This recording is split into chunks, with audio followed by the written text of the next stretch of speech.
sense of lived experience. What the boomers saw that we're only now understanding. We love to complain that AI doesn't understand lived experience, that it can parse patterns but can't grasp what it actually felt like to live through something. Yet we've spent years dismissing an entire generation's lived experience with a casual okay boomer, as if their decades of watching the world change were just paranoid fantasies from people who couldn't adapt.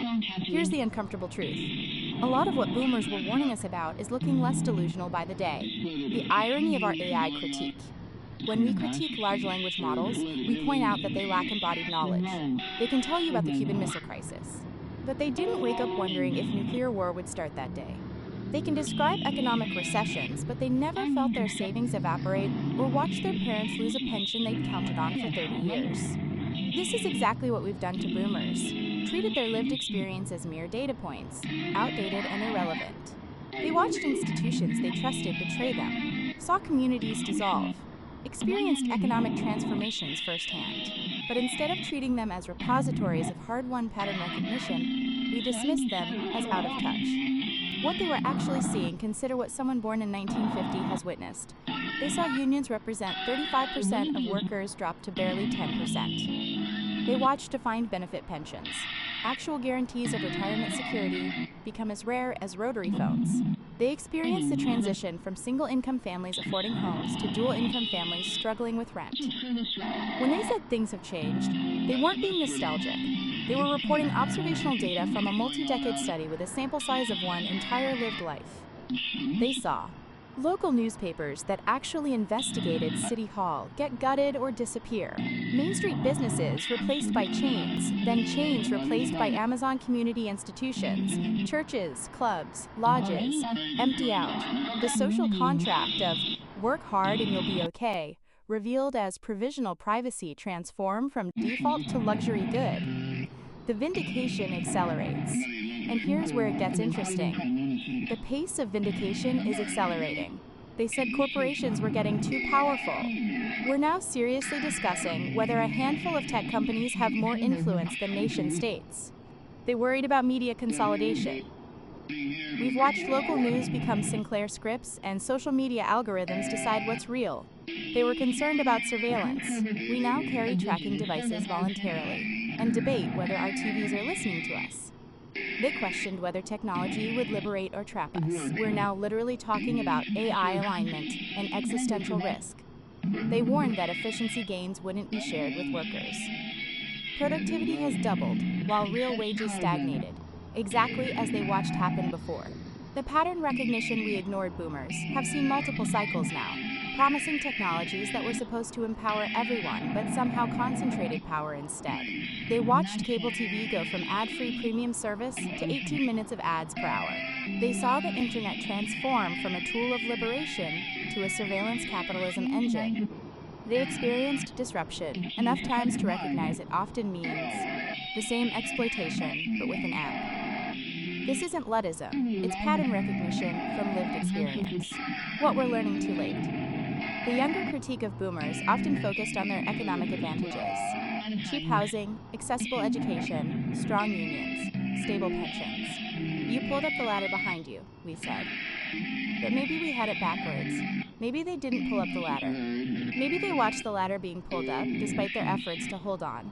And they've been trying to warn us that the ladder pullers are still at work, still using the same playbook, just with better PR. When a boomer says, "I don't trust corporations," they're not being paranoid. They watched their company pension fund get raided. When they're skeptical of innovation, they remember when outsourcing was sold as mutual benefit. When they question whether technology serves us, they've watched multiple cycles of tools becoming traps.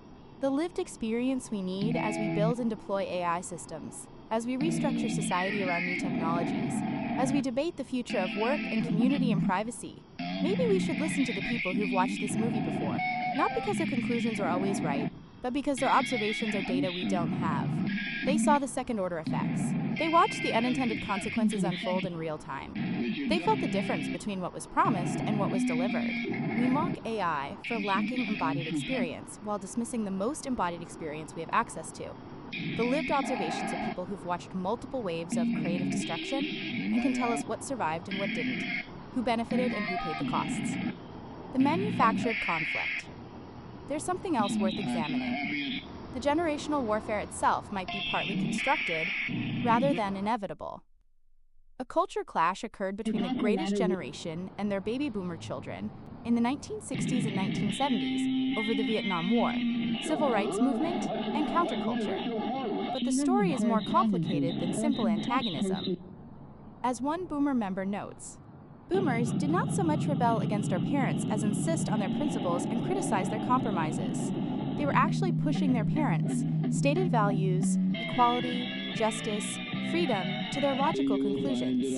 And many in the greatest generation recognized this. Some greatest generation members supported anti-war protests, understanding that their children's idealism wasn't a rejection, but an extension of what they themselves had fought for. The civil rights leaders who inspired boomer activism, figures like Martin Luther King Jr., Rosa Parks, and John Lewis, were themselves members of the silent and greatest generations, not boomers. The movements boomers joined were often led by their parents' generation. As World War II veterans began dying out in the 1990s, their children, facing their own mortality and perhaps regretting youthful denunciations of their fascist parents, decided to go all in on celebrating the greatest generation.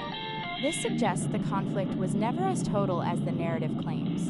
The boomer idealism that pushed for civil rights, environmental awareness, and questioning of institutional power wasn't alien to their parents' values. It was those values taken seriously. The intergenerational conflict narrative serves someone's interests, but maybe not ours.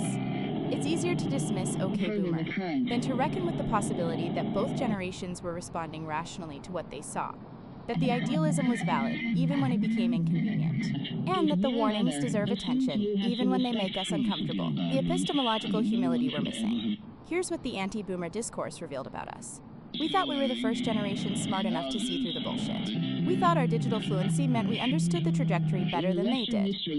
But maybe being digital natives made us worse at seeing the pattern. We were born into the water and thought it was supposed to be this temperature. They remember when it was different and can feel that it's getting warmer.